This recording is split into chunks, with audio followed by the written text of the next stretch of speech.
सीताराम सीताराम सीताराम जय सीताराम। राधे श्याम जय राधे श्याम। राधे श्याम जय राधे श्याम। हरि ओम तत्सत् नारायण हरि। हरि ओम तत्सत् नारायण हरि। हरि ओम तत्सत् नारायण हरि। ओम श्रीमद्गुरुचरणकमलेभ्यो नमः। परमेष्ठी गुरुचरणकमलेभ्यो नमः। ओम वेदपुरुषाय नमः। ओम श्रीवाग्देव्यै नमः। हं हनुमते नमः। लक्ष्मीनारायणाभ्यां नमः। शाम्ब सदाशिवाय नमः। सद्गुरुदेवरहाय नमः। देवरहाय दिगंबराय मंचासीनाय नमो नमः। हनुमतयाय विराजिए कथा होत इतिहास। तुम सेवक रघुबीर के हम तव चरणन दास। राम कथा के रसिक वर भक्तराज मति धीर। आई सुआसन लीजिए तेज पुंज कपिवीर। जत्र जत्र रघुनाथ कीर्तनम तत्र तत्र कृतमस्तकांजलिं। बाष्पवारी परिपूर्णलोचनं मारुतिं नमत राक्षसान्तकम्। नीलाम्बुजश्यामलकोमलाङ्गं बंसी विभूषितकरान्निरदाभात्। पीताम्बरादरुणबिम्बफलाधरोष्ठात्। पूर्णन्दुसुन्दरमुखादरविन्दनेत्रात्। कृष्णात् परं किमपि तत्त्वमहं न जाने। नीलाम्बुजश्यामलकोमलाङ्गं सीतासमारोपितवामभागम्। पाणौ महासायकचारुचापं नमामि रामं रघुवंशनाथं। शान्ताकारं भुजगशयनं पद्मनाभं सुरेशं। विश्वाधारं गगनसदृशं मेघवर्णं शुभांगं। लक्ष्मीकान्तं कमलनयनं योगिभिर्ध्यानगम्यं। वन्दे विष्णुं भवभयहरं सर्वलोकैकनाथम्। एते चान् सकला पुंसः कृष्णस्तु भगवान् स्वयं। इंद्रारिव्याकुलं लोकं मृणयन्ति जुगे जुगे। भगवान के ये दोनों अवतार सर्वश्रेष्ठ हैं। रामा अवतार और श्री कृष्ण अवतार।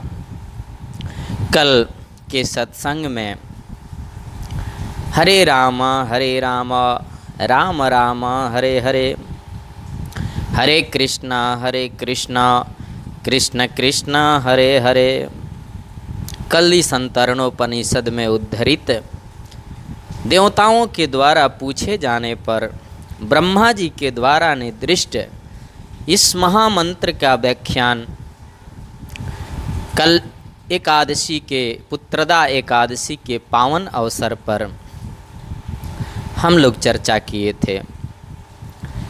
महामनीषियों ने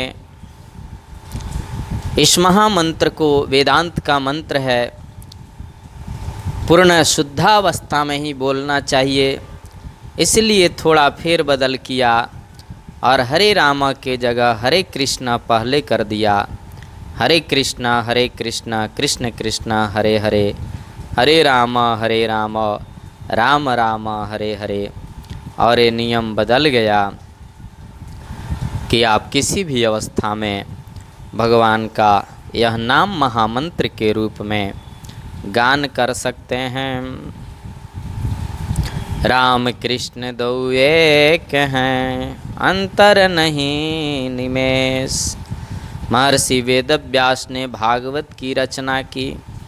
उसका मूल्य उद्देश्य भी केवल यही था कि कैसे भी जीव का मन राम कृष्ण नारायण के चरणों में लगे। तस्मात् केनाप्युपायेन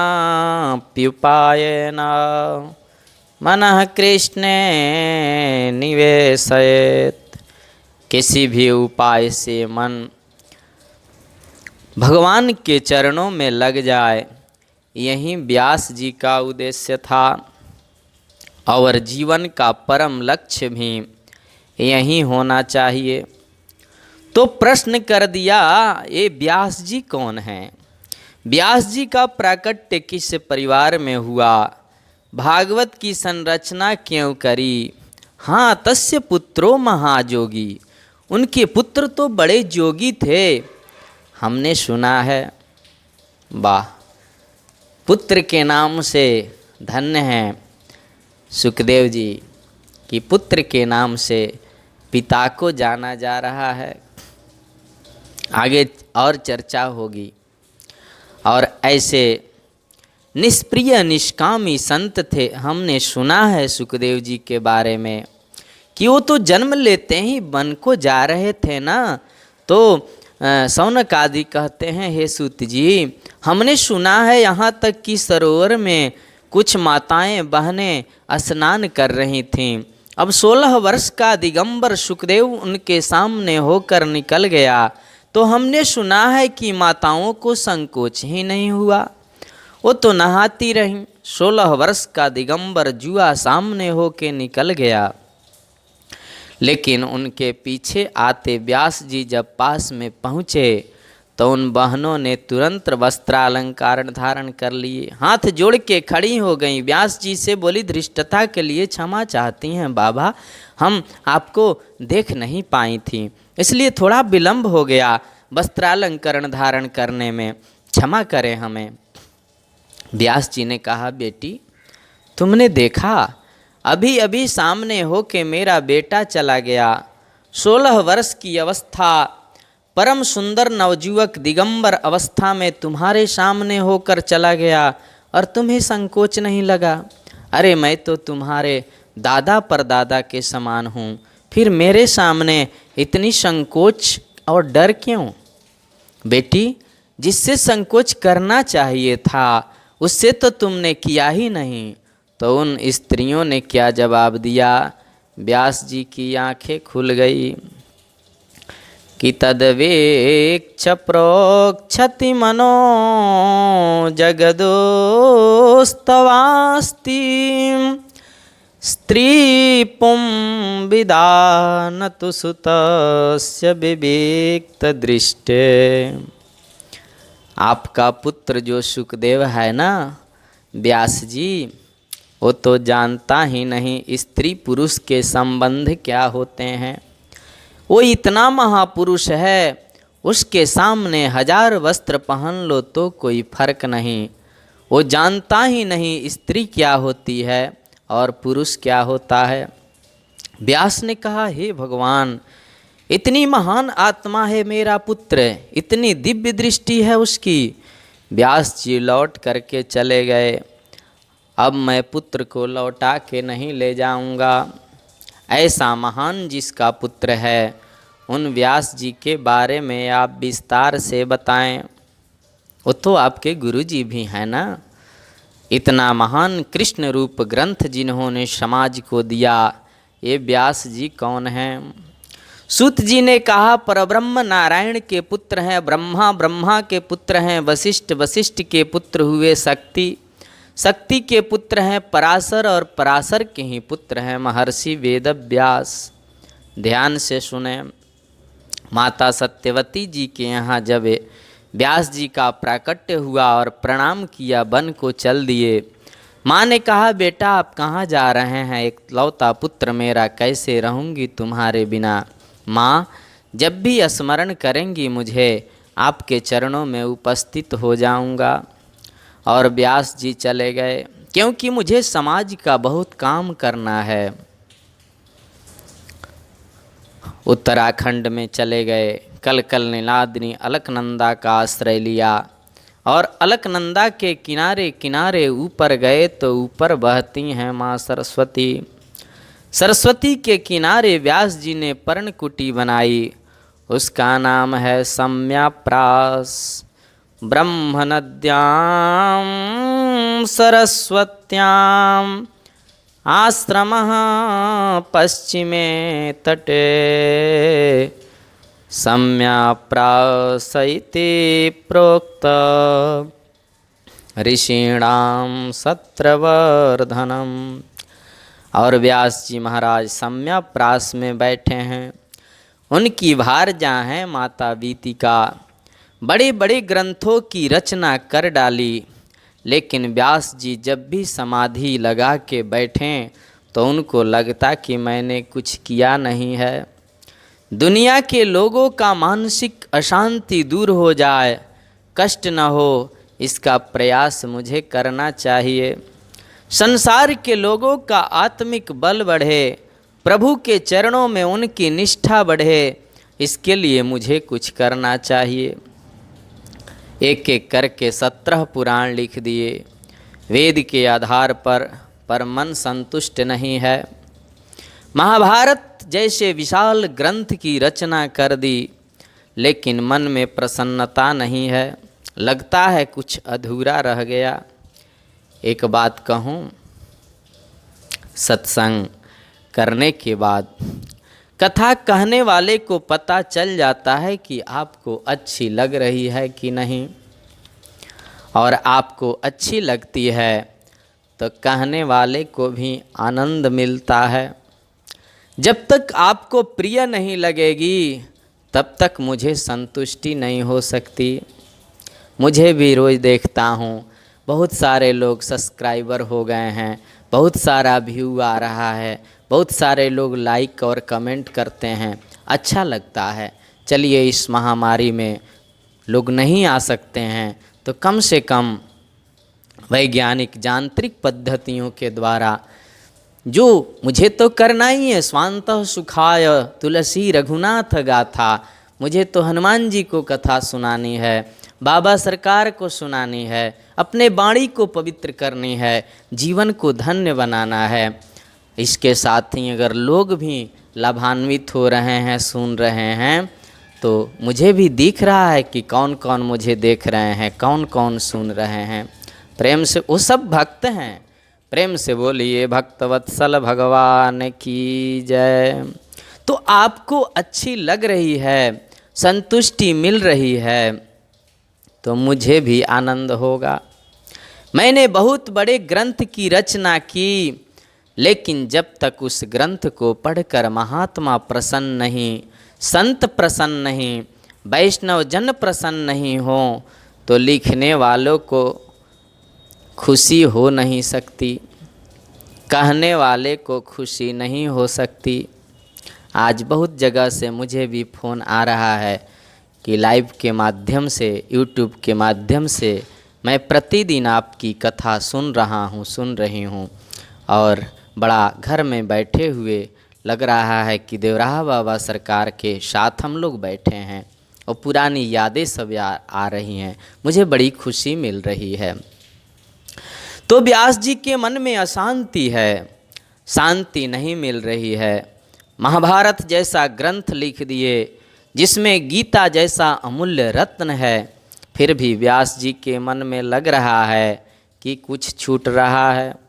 और जब व्यास जी बैठे उदास होकर, एक बात कहूँ, मन में कोई उदासी आवे, मन में कोई उद्वेग आवे, पड़ोसी को कभी मत बताओ। ये झूठे के आंसू बहा के आपसे सब पूछ लेंगे और हंस करके बाजार में उड़ा देंगे।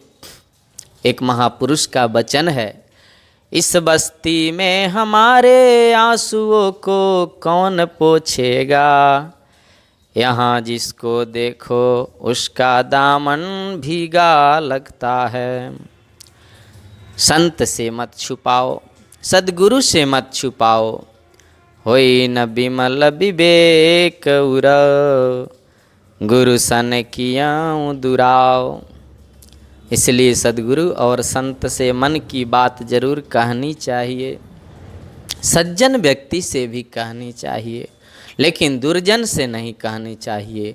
वो यहाँ मायूस बन के सब पूछ लेगा और बाज़ार में आपकी बात को मजाक बना के उड़ा देगा। एक और बात, समाधान जिसको भी हुआ और जब भी हुआ, अंदर से हुआ। समाधान बाहर से कभी नहीं होता है। बाहर से तो समाधान की प्रक्रियाएं ज्ञात होंगी, लेकिन समाधान होगा अंदर से। एक और बात पूछूं मैं आपसे, कदाचित गीता में श्री कृष्ण कहते हैं, स्वधर्मे निधनो श्रेयः परधर्मो भयावह। भगवान कहते हैं अपने धर्म में मरना भी श्रेष्ठ है। तो कृष्ण ने यहाँ स्वधर्म क्यों कहा, स्वधर्मे निधनो श्रेयः? ये प्रश्न भी किसी ने पूछा है, इसलिए इस माध्यम से मैं कथा के माध्यम से जवाब भी देना चाहता हूँ कि अपना धर्म अच्छा, अपने धर्म में मरना श्रेष्ठ। तो भगवान को यहाँ स्वधर्म कहने की ज़रूरत क्यों आन पड़ी, ये थोड़ी समझने की बात है। क्योंकि 5,500 वर्ष से कुछ ज़्यादा समय हुआ जब प्रभु ने गीता सुनाई थी। उस समय कोई दूसरा धर्म तो था ही नहीं। 5,500 वर्ष की बात छोड़िए, आज से 2100 वर्ष पहले पूरी दुनिया की जनसंख्या थी 3 अरब, और पूरी दुनिया के 3 अरब लोगों में सब सनातनी थे और सनातन धर्मी थे। दूसरा कोई धर्म नहीं था।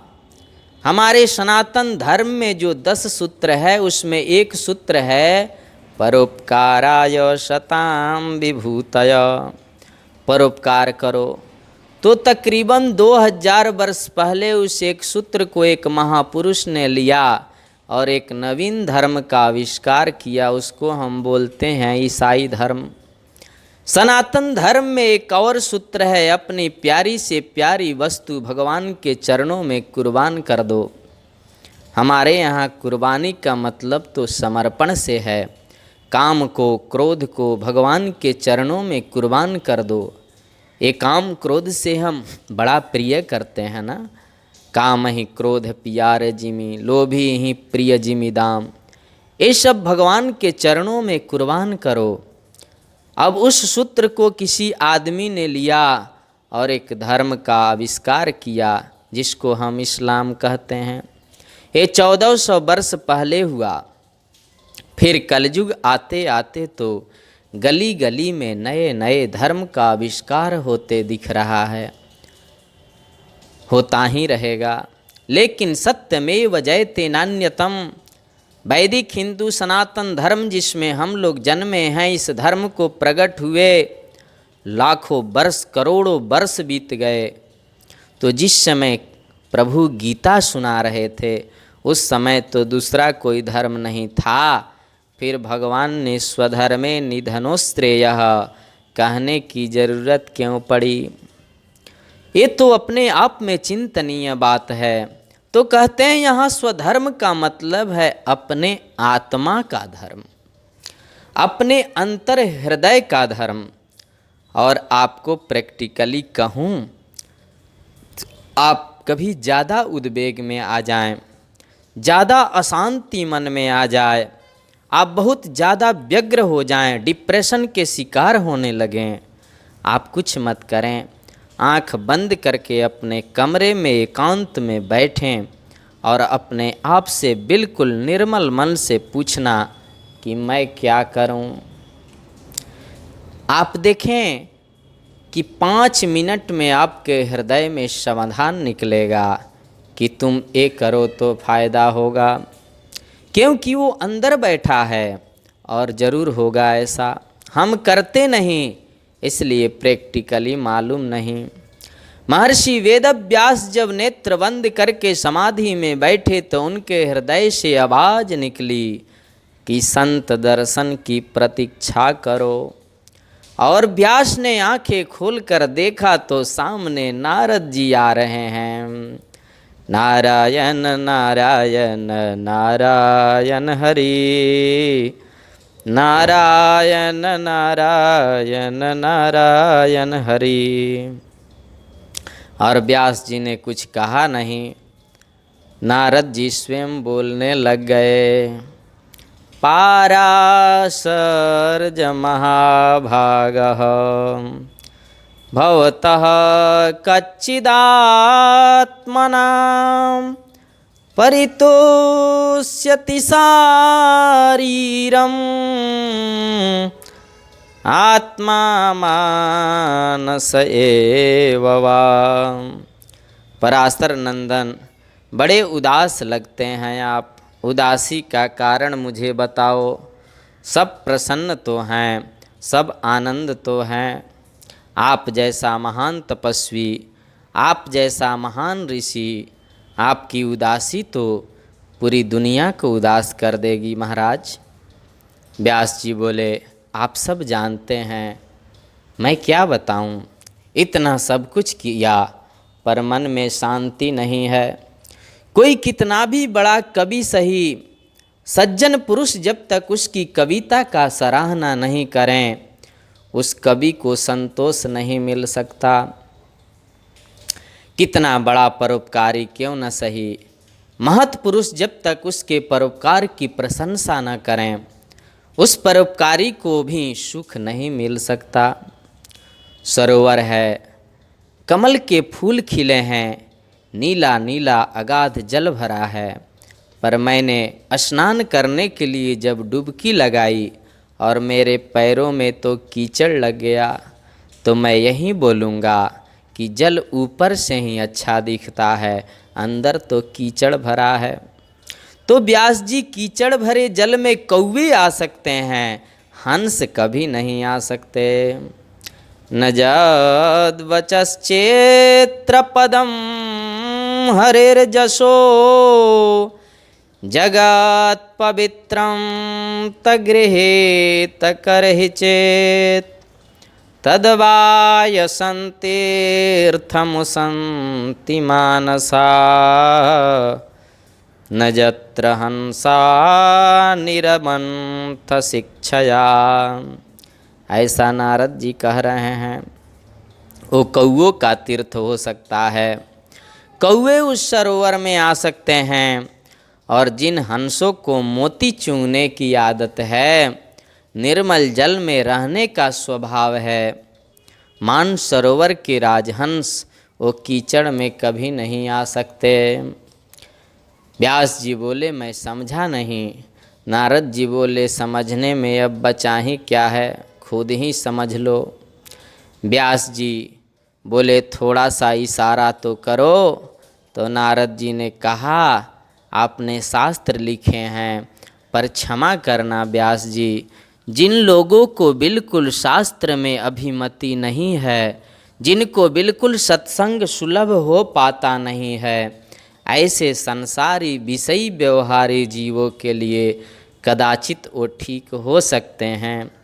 पर उन शास्त्रों में कहीं कहीं आपकी लेखनी से थोड़ी भूल हो गई है। जैसे जो आदमी साल में 360 दिन हिंसा करता है, आपने कह दिया चलो तुम एक दिन बलि कर लिया करो, अमुक यज्ञ करते समय अमुक पशुम आलभेत, विजयादशमी आदि एक दिन, ताकि जो 360 दिन बलि करते थे वो एक दिन करे। आप तो ये कहना चाहते थे कि वो एक दिन करेगा तो 359 दिन छूटेंगे, फिर मैं कह दूंगा अब बिल्कुल छोड़ दो।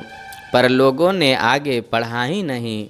जो 360 करते थे एक टाइम, वो 360 करने लगे दोनों टाइम। आपके वचनों को प्रमाण पत्र बना लिया, आपके निषेध वाक्य को वो आज्ञा वाक्य मानकर पालन करने लग गए। और जिस ग्रंथ की सराहना परमहंस न करें, वैष्णव जन न करें, वैष्णव जिसको पढ़कर आह्लादित आनंदित प्रमुदित न हो जाएं, तब तक रचयिता के मन में प्रसन्नता कैसे हो सकती है। प्रेम से बोलिए जय सिया राम, जय श्री कृष्णा नारायण हरि। इसलिए आप भागवत की रचना करें, आपको करना कुछ नहीं है। भागवत तो मेरे परमात्मा नारायण ने मेरे पिता ब्रह्मा को सुनाई थी सृष्टि के प्रारंभ में, जिसे हम चतुश्लोकी भागवत कहते हैं। एक बार मैंने अपने पूज्य पिता महाराज के चरणों में बैठा था, तो मेरे पिताजी ने वहीं भागवत मुझे सुनाई चतुश्लोकी, और मुझसे कह दिया था कि यथा हरौ भक्ति न नाम भक्तिर्भविष्यति सर्वात्मन्नखिलाधारे इति संकल्प्य वर्णयत्। लोगों के अंतर हृदय में नारायण के चरण कमलों में प्रीति बढ़े, ऐसा संकल्प लेकर नारद तुम ऐसा प्रचार प्रसार करो। वहीं भागवत मैं आपसे सुनाता हूँ, उस भागवत का विस्तारीकरण करो व्यास जी। आप जैसा महान भगवत स्वरूप संत, कितना समाज का कल्याण होगा। भागवत को वैष्णव जन पढ़ेंगे, परमहंस पढ़ेंगे, वो पारमहंसी संहिता होगी और उनके मन को उत्साह और आनंद मिलेगा, आपके मन को संतुष्टि मिलेगी। व्यास जी बोले संभव नहीं है। क्यों? अब शरीर ऐसे ही चलता रहेगा क्या?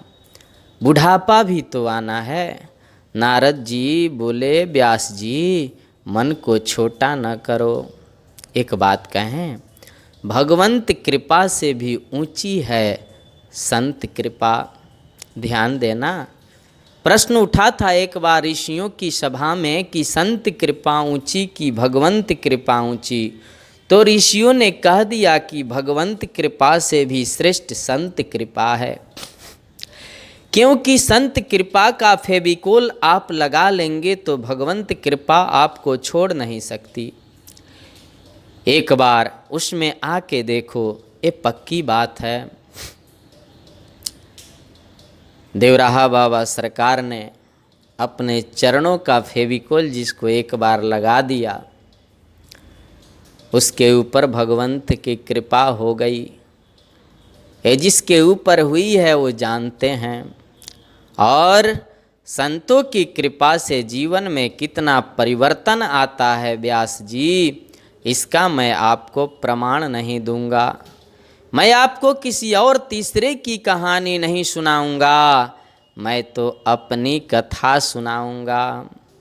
व्यास जी बोले आपकी? बोले हाँ, कि अहम पुरातीत भवाम भवे मुने दास्यास्ति कश्चन वेदवादिनां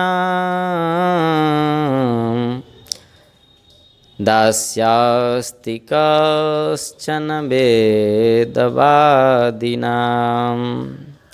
मैं पूर्व जन्म में एक दासी का पुत्र था।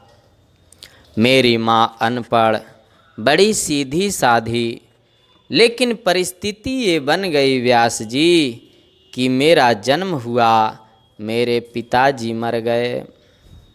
अब लो एक तो अनपढ़ माता, इधर एकलौता बेटा, इधर बेटे की जन्म की खुशी, उधर पति के मरने का दुख।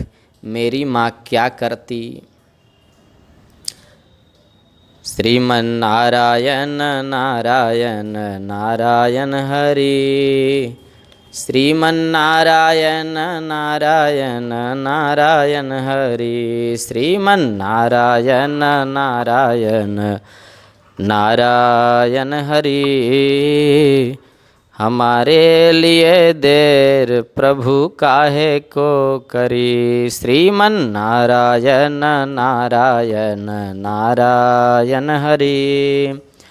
हमारे लिए देर प्रभु काहे को करी, देर ना करी प्रभु हनुमान भगत को, देर ना करे प्रभु हनुमान भगत को, सेना फाड़ दिखलाए है हरि।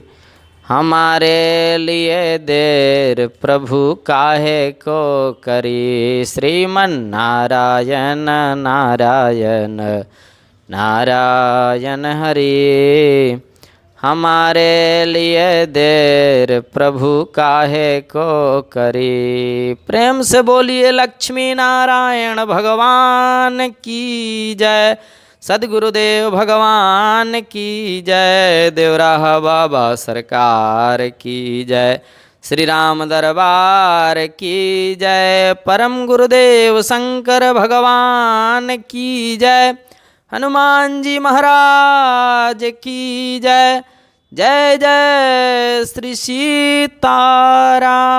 नमः पार्वती पतये, हर हर महादेव शंभो।